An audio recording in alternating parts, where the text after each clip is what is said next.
Não, se acalma que o papai tem um plano. Lucas Pedrosa, boa tarde pra você. Tarde. Esqueci. Tudo bem que o adversário ajudou um pouco, né, Fernandinho? Olha, Vini. O Pedrosa Olha lá. fazendo a análise correta. Calma, Tô errado? Moreno, Não, calma. não tem. Eu falei que esse Vasco ia dar trabalho. Pra Só mim. não disse pra quem.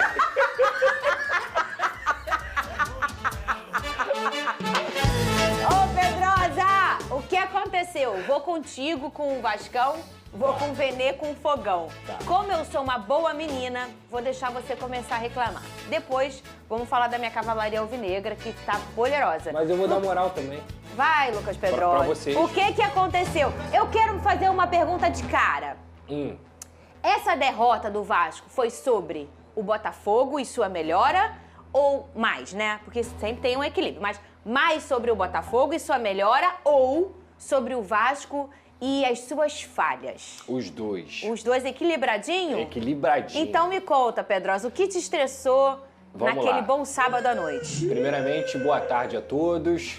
Infelizmente, o Vasco segue me dando trabalho. Um mês de férias e não foi suficiente. Mas vamos falar sério agora. O Vasco e o futebol, ele não entra perdendo em qualquer jogo. Seja lá qual for. É 0-0. O futebol não se perde de véspera.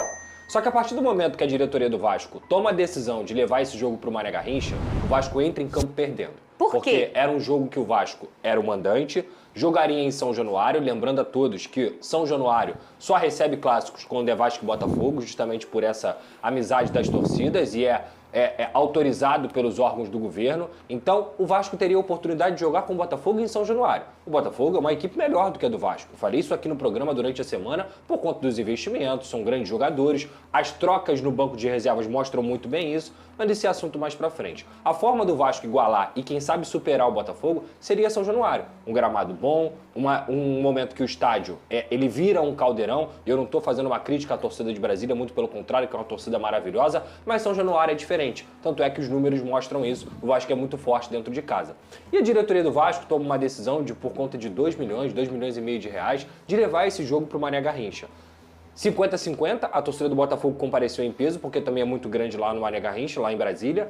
E o Vasco da Gama ainda viu um gramado vergonhoso. O primeiro recado depois da Copa do Mundo de Clubes do futebol brasileiro, num clássico desse tamanho, com o Botafogo que venceu o PSG, é um gramado vergonhoso. Areia subindo, coisa que eu já não vi há muito tempo aqui no futebol brasileiro, tá? Verdade, Areia subindo. Então, esse é o primeiro ponto. O Vasco já entrou perdendo dentro da partida. Agora, indo pro jogo, foi um primeiro tempo muito equilibrado, na minha visão. Um primeiro tempo realmente que as duas equipes vieram para jogar, foram prejudicadas pelo espetáculo em relação ao gramado, mas você teve ali poucas oportunidades claras. O Botafogo teve uma numa defesa do Léo Jardim e foi isso. Foi um jogo muito equilibrado, duas equipes que conseguiram se equiparar.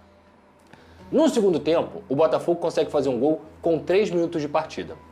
O Montoro, que é o jogador que foi escalado para ser titular, foi muito bem dentro do jogo, tanto defensivamente quanto ofensivamente, com saúde, partindo para cima, e ele consegue fazer uma jogada individual, a bola desvia, o Léo Jardim pega no rebote, e aí sobrou atenção para o Arthur Cabral, que é um artilheiro, a gente falou isso aqui, é um cara que tem um faro de gol, e faltou para o João Vitor, algo que não é uma coisa rara de se ver. O João Vitor falha com frequência com a camisa do Vasco da Gama, e ele falhou novamente. 1-0, tinham 45 minutos de jogo para jogar ainda, porque o Vasco tomou gol com 3 minutos, e você tinha 45 minutos, contando com os acréscimos ali, para poder jogar. Sabe o que o Fernando Diniz me faz, Fernando? O quê?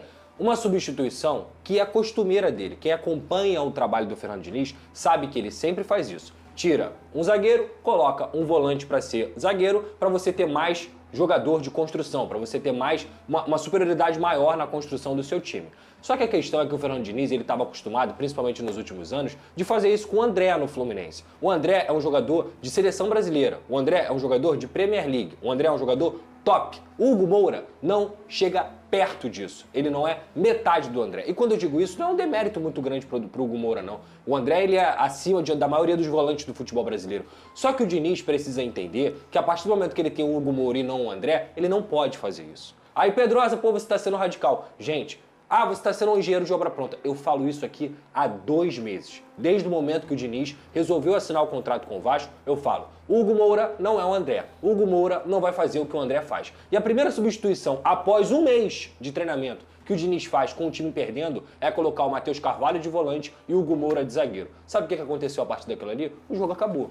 O Botafogo, muito de forma correta, desceu suas linhas e falou assim, Vasco, joga.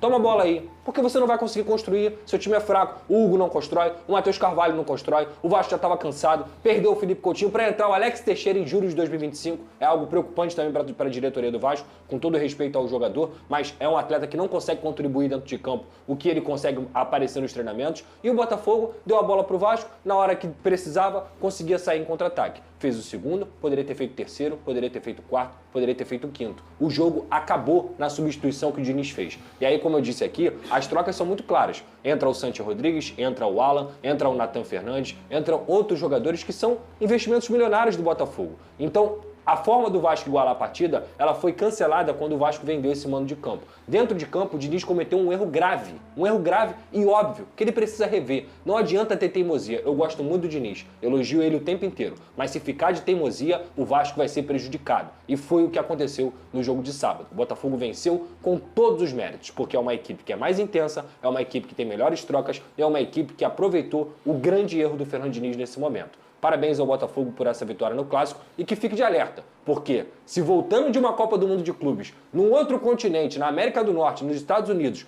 jogando em alto nível com vários clubes do mundo, o Botafogo se sobressaiu fisicamente ao Vasco da Gama, tem alguma coisa errada lá no Cruz Maltino. Vene Casagrande, do lado do meu fogão, fiquei animada com o David Ancelotti, o filho do Ancelotti, que hoje é o treinador do Botafogo. Muita gente falava, ai, a língua pode ser uma barreira. A gente já viu aqui durante a semana que o português dele é muito legal, ele consegue se comunicar muito bem, me surpreendeu.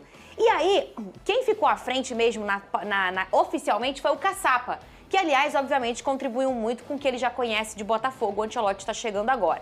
O Ancelotinho. Só que Vene Casagrande, o homem ficou no banco de reserva. O David ficou no banco de reservas ali, como se fosse um auxiliar do Caçapa. Mas aí ele foi ficando à vontade.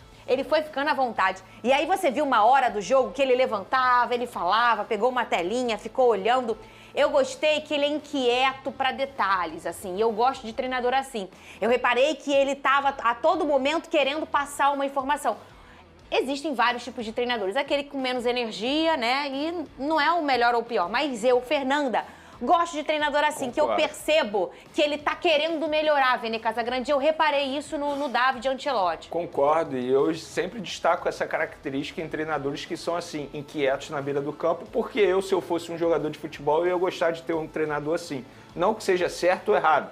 Eu, particularmente, é um gosto pessoal. E, de fato, ele tem essa característica que você bem mencionou. Durante a transmissão, a gente pôde perceber ele bem inquieto, querendo ajudar de alguma forma, querendo contribuir de alguma forma. E eu, particularmente, gostei dessa estreia do Botafogo. Não foi sob o comando dele, porque oficialmente ele não pôde assinar a súmula. Mas, obviamente, ele passou todas as instruções ao Caçapa, que deve ter ajudado também com algumas informações de alguns atletas.